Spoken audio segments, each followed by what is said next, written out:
इसके बाद राजू पूरी तरह अकेला हो गया। राजू गांव की एक टूटी फूटी झोपड़ी में रहता था। उसके घर के पास ही गांव का सरपंच और उसकी पत्नी रहते थे। उनकी अपनी कोई संतान नहीं थी, इसलिए राजू के माता पिता के गुजर जाने के बाद उन्होंने ही राजू को पाला। ये लो राजू बेटा, ये खाना खा लो और अगर कम पड़े तो मुझसे आकर ले लेना। अरे मौसी, मैं कब तक आपके ऊपर बोझ बनकर बैठा रहूंगा? अब तो मुझे शर्म आती है। अरे बेटा, ये तुम कैसी बातें कर रहे हो? अगर तुम हमारे अपने बच्चे नहीं हो तो इसका मतलब थोड़े ना है कि तुम हम पर कोई बोझ हो। आगे से ऐसी बात मत करना, चुपचाप ये खाना खाओ। यह कहकर सरपंच की पत्नी सीमा वहां से चली गई। राजू ने आराम से खाना खाया। खाने के बाद जब वह झोपड़ी से बाहर निकला तो सामने ही सरपंच दिखाई दिए। राजू ने उन्हें देखा और सीधे उनके पास जा पहुंचा। राजू बेटा, खाना खा लिया है ना? जी सरपंच साहब, अभी अभी मौसी खाना देकर गई थी और मैं वही खाकर घर से निकला हूँ। हाँ, अच्छा किया। अब तुम बड़े हो गए हो बेटे, अपना ख्याल रखना सीखो।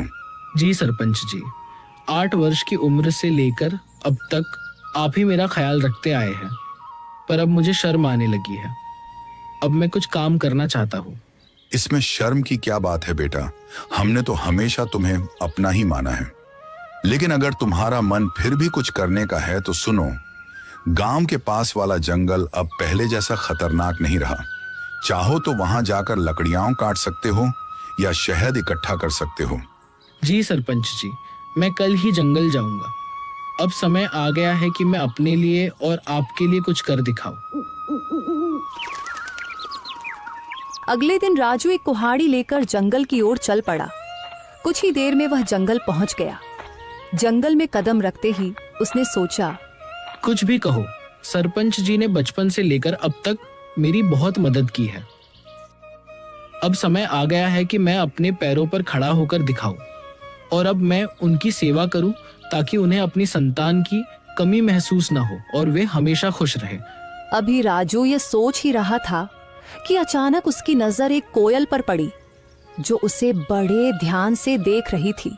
अरे, यह कोयल मुझे इतनी गौर से क्यों देख रही है? इसका आकार तो बाकी कोयलों से बड़ा है और देखने में भी यह कुछ डरावनी लग रही है। राजू ने अभी इतना ही कहा था कि तभी कोयल उड़ती हुई उसके पास आ गई और इंसानी आवाज में बोली, मैं तुम्हें भली भांति पहचानती हूँ। तुम्हारा नाम राजू है और तुम मोहन के बेटे हो। कोयल को बोलते हुए देखकर राजू बहुत डर गया और बोला, ये कैसे मुमकिन है? तुम तो कोयल हो, फिर इंसानी आवाज में कैसे बात कर रही हो? शायद ये मेरी आंखों का धोखा है। भला कोई कोयल इंसानों की तरह बोल सकती है? नहीं, यह तुम्हारी आंखों का धोखा नहीं है। मैं सचमुच बोलने वाली कोयल हूँ। असल में मैं भी कभी इंसान थी, लेकिन एक तांत्रिक ने मुझ पर श्राप दे दिया और मैं कोयल की शक्ल में बदल गई। मैं तुम्हारे पिता के रहस्यों के बारे में सब कुछ जानती हूँ। वे कुछ समय पहले जंगल गए थे और फिर कभी वापस नहीं आए।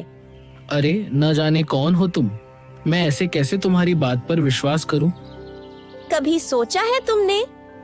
तुम पिछले कई वर्षों से बिना पिता के रह रहे हो, लेकिन गांव में कोई भी तुम्हारे पिता के बारे में बात नहीं करता। तुम्हारी कोई मदद नहीं करता सिवाय तुम्हारे गांव के सरपंच के। लेकिन मैं तुम्हारे पिता के बारे में सब कुछ बता सकती हूँ। तुम्हारे पिता अभी जिंदा हैं और मुझे यह भी पता है कि वे कहाँ हैं। अच्छा तो बताओ, मेरे पिता कहाँ हैं? मैं उनसे मिलना चाहता हूँ। मैं तुम्हें जरूर बताऊंगी, मगर उससे पहले तुम्हें मुझे इस श्राप से मुक्त कराना होगा। राजू को न जाने क्यों उस कोयल से डर महसूस होने लगा। अरे, मुझे तो लगता है कि यह कोई राक्षस है जो मुझे अपने जाल में फंसा रहा है।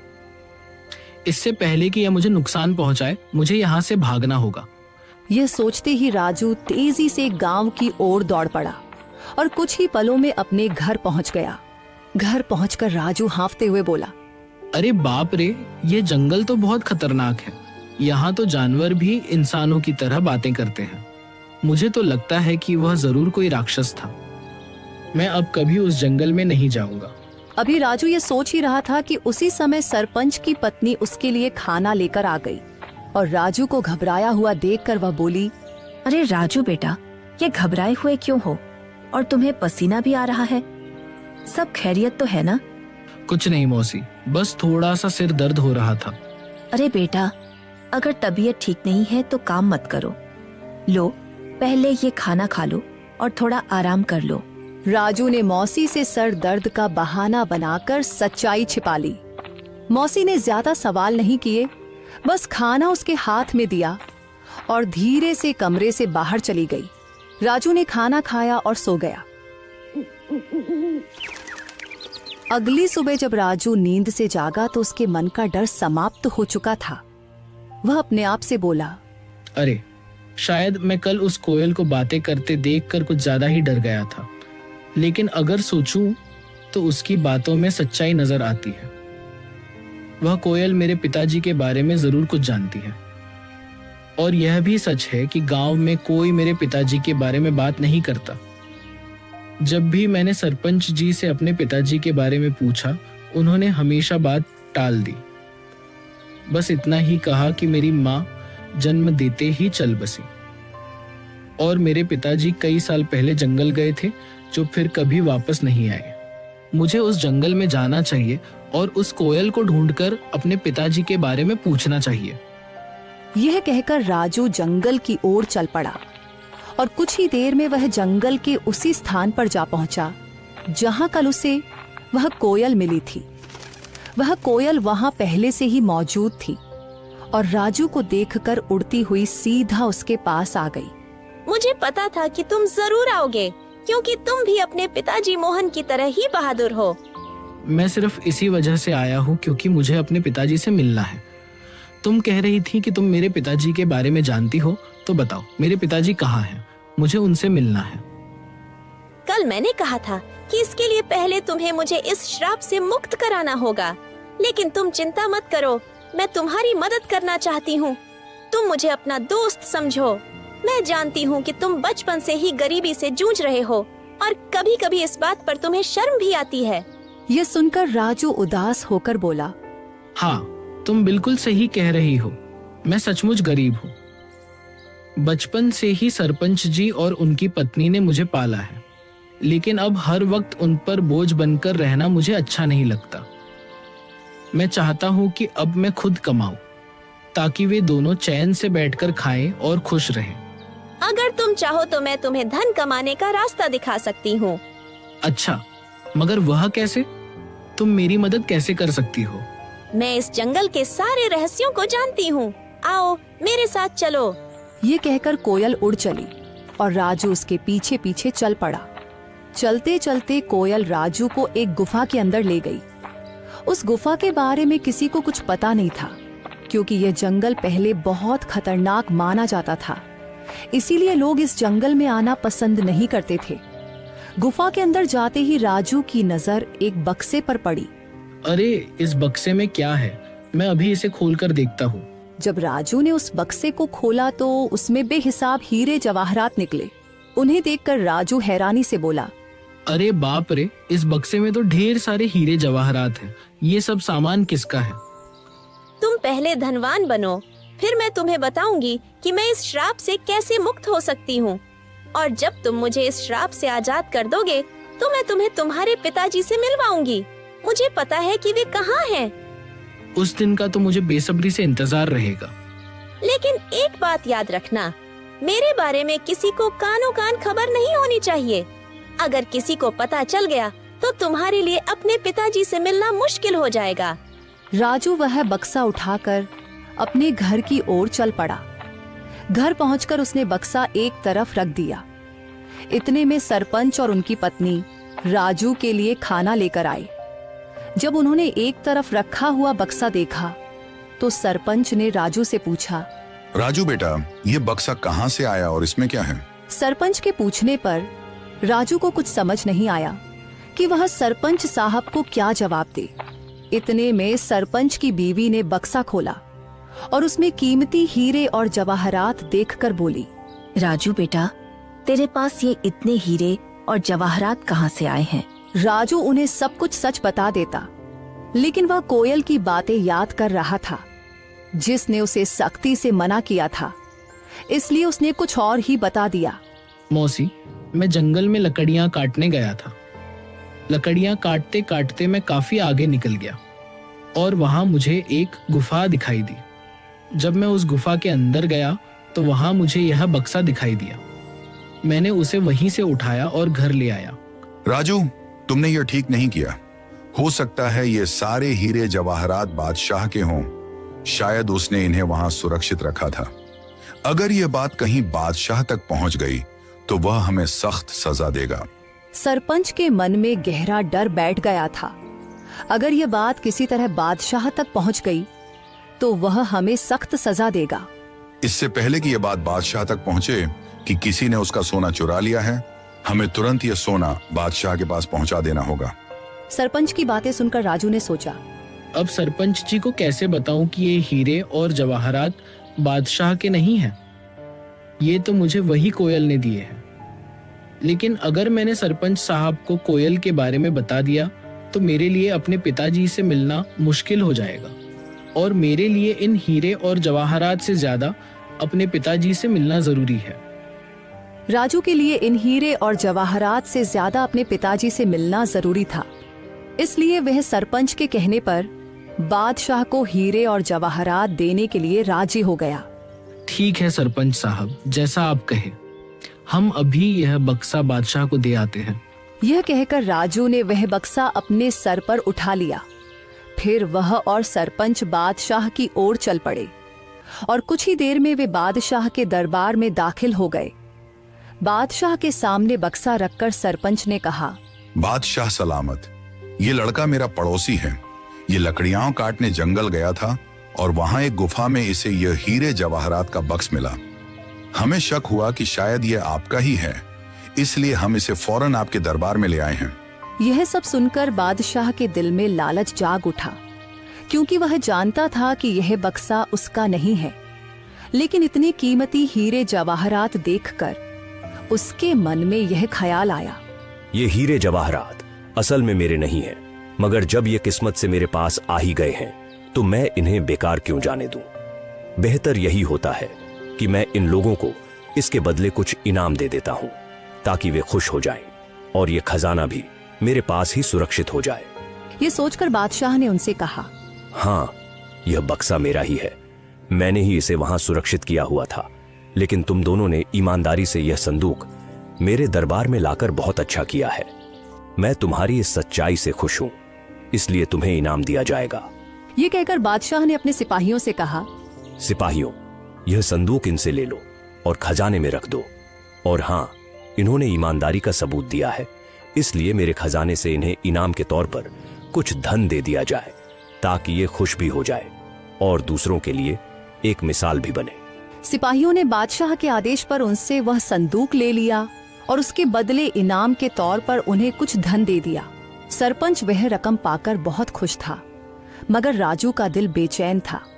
उसे अच्छी तरह मालूम था कि बादशाह झूठ बोल रहा है, लेकिन वह कुछ कह नहीं सकता था क्योंकि कोयल ने उसे अपनी सच्चाई बताने से मना किया था। राजू को डर था कि अगर उसने सच बता दिया तो उसका अपने पिताजी से मिलना मुश्किल हो जाएगा। राजू के लिए दौलत से बढ़कर अपने पिताजी से मिलना जरूरी था, इसलिए वह चुप रहा और फिर दोनों इनाम की रकम लेकर अपने घर की ओर चल पड़े।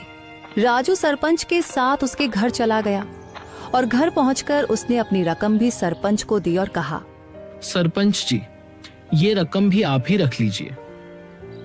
आपने हमेशा मेरी देखभाल की है और मुझे खुशी है कि ये रकम आपके काम आएगी।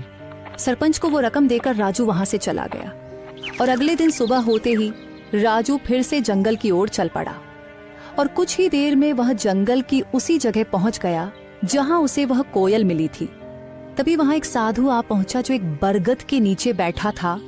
उसने राजू से पूछा, अरे बेटा, तुम कौन हो और इस जंगल में क्या कर रहे हो?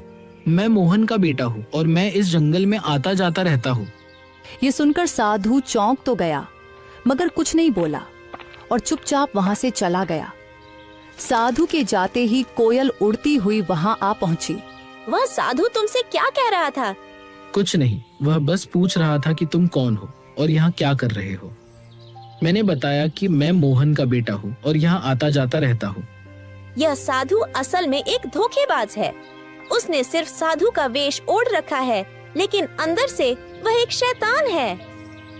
मुझे उस साधु से कोई मतलब नहीं है।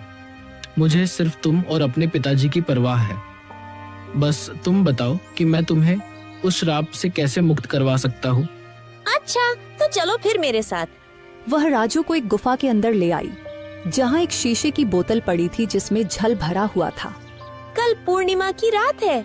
तुम्हें आधी रात को इसी जगह आकर आंखें बंद करके उस बोतल को तोड़ना होगा। बोतल टूटते ही मैं शराब के प्रभाव से मुक्त हो जाऊंगी और फिर तुम्हें यह राज बताऊंगी कि तुम्हारे पिता कहाँ हैं। क्या मैं इस बोतल को अभी तोड़ दूं? नहीं, कल पूर्णिमा की रात है। तुम इसे सिर्फ कल ही तोड़ सकते हो। इतना कहकर वह कोयल वहाँ से उड़ गई और राजू भी अपने घर की तरफ चल पड़ा। और दूसरी तरफ वह साधु छुपकर उन दोनों की बातें सुन रहा था। वह भी राजू के पीछे चल पड़ा। जब राजू अपने घर के करीब पहुंचा तो उसने साधु को अपने पीछे आते देखा और वहीं रुक गया। साधु करीब आकर राजू से बोला, मैंने अपनी आंखों से देखा है कि तुम कोयल से बात कर रहे थे। देखो, तुम इस कोयल को नहीं जानते। वह कोई साधारण कोयल नहीं है। मैं सब जानता हूँ, लेकिन वह कोयल मेरे पिताजी के बारे में जानती है और मैं किसी भी कीमत पर अपने पिताजी को पाना चाहता हूँ। तुम्हारे पिताजी अब इस संसार में नहीं रहे। वह कोयल तुम्हें फंसाकर श्राप से मुक्ति पाना चाहती है। यह सुनकर राजू क्रोधित हो गया। अरे साधु महाराज, मैं साधुओं का सम्मान करता हूँ, मगर तुम्हारे जैसे पाखंडी साधुओं का नहीं। याद रखो, इसके आगे मैं एक भी शब्द बर्दाश्त नहीं कर सकता। बेहतर है चुपचाप यहाँ से निकल जाओ। साधु कुछ कहने ही वाला था कि राजू ने उसे धक्का दे दिया और कहा, चले जाओ, वरना तुम्हारे लिए अच्छा नहीं होगा। यह कहकर राजू अपने घर चला गया। और दूसरी तरफ सरपंच और उसकी बीवी जब अपने घर से निकले तो उनकी नजर साधु पर पड़ी। वे दोनों साधु के पास आए और सरपंच ने साधु से कहा, अरे साधु महाराज, आप यहाँ क्या कर रहे हैं? मैंने राजू को सच्चाई बताने का प्रयास किया, लेकिन वह सुनने को तैयार ही नहीं हुआ और वह उस कोयल को श्राप से मुक्त करवाना चाहता है। अगर वह कोयल अपने श्राप से मुक्त हो गई तो गांव में तबाही आ जाएगी। गांव का एक भी व्यक्ति जीवित नहीं बचेगा। हाँ, बिल्कुल सही, लेकिन राजू सुनने के लिए तैयार ही नहीं है। साधु महाराज, आप चिंता मत करें, मैं अभी राजू को समझाता हूँ। यह कहकर सरपंच उसी वक्त राजू के घर गया और घर जाकर राजू से कहा, राजू, यह मैं क्या सुन रहा हूँ? तुम जंगल में किसी कोयल से मिलते हो जो इंसानों की तरह बातें करती है। क्या तुम्हें यह अजीब नहीं लगा कि एक कोयल इंसान की तरह कैसे बोल सकती है? ओह, तो आपको पता चल गया। देखिए सरपंच जी, शुरू में मुझे यह सब अजीब लगा था, लेकिन अब नहीं। और मुझे पूरा विश्वास है कि यह बात आपको उस साधु ने ही बताई होगी। देखिए सरपंच जी, 8 साल पहले मेरे पिताजी रहस्यमय ढंग से लापता हो गए थे और वह कोयल जानती है कि मेरे पिताजी कहाँ हैं। मैं बस अपने पिताजी को पाना चाहता हूँ, उनसे मिलना चाहता हूँ। बेटा, तुम अपने पिताजी के बारे में कुछ भी नहीं जानते हो? हाँ, मैं नहीं जानता, बिल्कुल नहीं जानता, क्योंकि आपने कभी मुझे बताया ही नहीं और न ही गांव वालों ने कुछ कहा, तो फिर मैं कैसे जान पाता? अब मैं किसी की बात पर विश्वास क्यों करूं? बताइए। मुझे सिर्फ कोयल की बात पर विश्वास है और कल पूर्णिमा की रात है। कल मैं उस कोयल को श्राप से मुक्त कर दूंगा और वह कोयल श्राप से आजाद होकर मुझे मेरे पिताजी से मिलवाएगी। इतना कहकर राजू गुस्से में घर से बाहर निकल गया। राजू, मेरी बात सुनो। राजू, रुको। सरपंच ने राजू को आवाजें दी, मगर उसने एक भी न सुनी और घर से निकल गया। सरपंच भी घर से बाहर आया और साधु भी घर के बाहर ही खड़ा था। सरपंच ने साधु से कहा, राजू पता नहीं कहाँ गया है। अब हमें कल तक का इंतजार करना होगा और जंगल में जाकर राजू को बोतल तोड़ने से रोकना होगा। अगली रात साधु सरपंच को लेकर जंगल में उस गुफा के पास ले गया और कहा, यही वह गुफा है जहाँ वह बोतल पड़ी है जिसमें उस डाइन कोयल की शक्तियां हैं। राजू यहाँ आता ही होगा। हम एक तरफ छुप जाते हैं। यह कहकर वे दोनों गुफा के एक तरफ छुप गए और उसी वक्त राजू वहां आ जाता है राजू को देखकर वह कोयल उड़ती हुई राजू के पास आई और बोली, यहाँ साधु और सरपंच आए हैं। वे गुफा के एक तरफ चुपचाप खड़े हैं।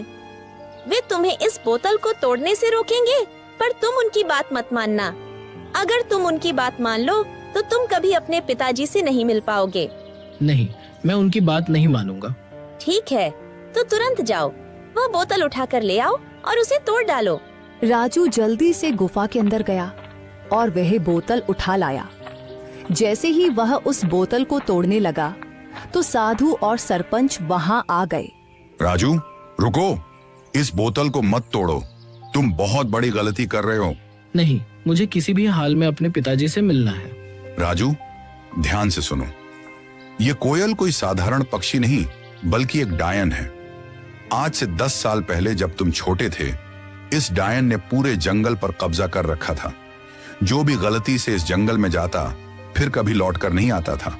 तब तुम्हारे पिताजी और मैंने मिलकर ठान लिया कि इसे रोकना ही होगा। हमने साधु महाराज से उपाय पूछा। उन्होंने बताया कि इस अभिशाप को खत्म करने के लिए तुम दोनों में से किसी एक को जंगल के पास वाले कुएं में अपनी जान देनी होगी। तुम्हारे पिताजी बहादुरी से आगे आए और यह बलिदान स्वयं देने का निश्चय किया।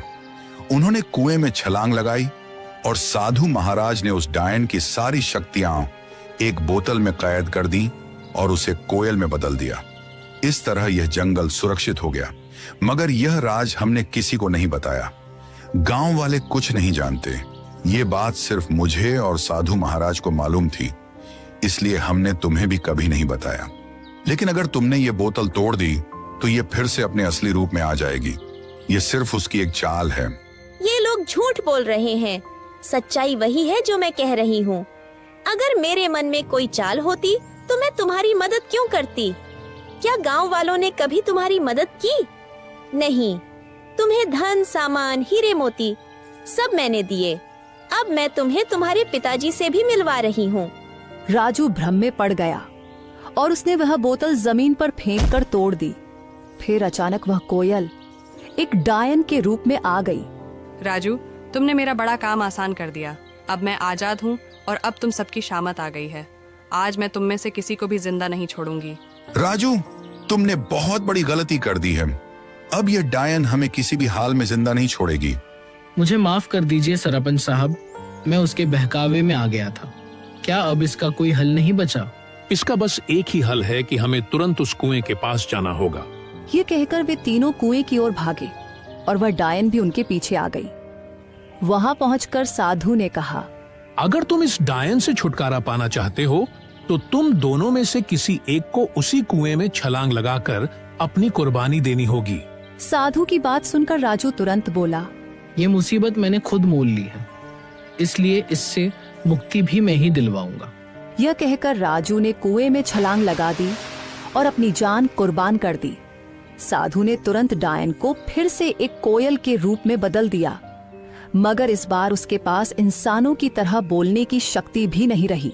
सरपंच को राजू के जाने का बहुत दुख था, मगर वह क्या कर सकता था। इसलिए वह घर लौट आया और धीरे धीरे फिर से हंसी खुशी जीवन बिताने लगा।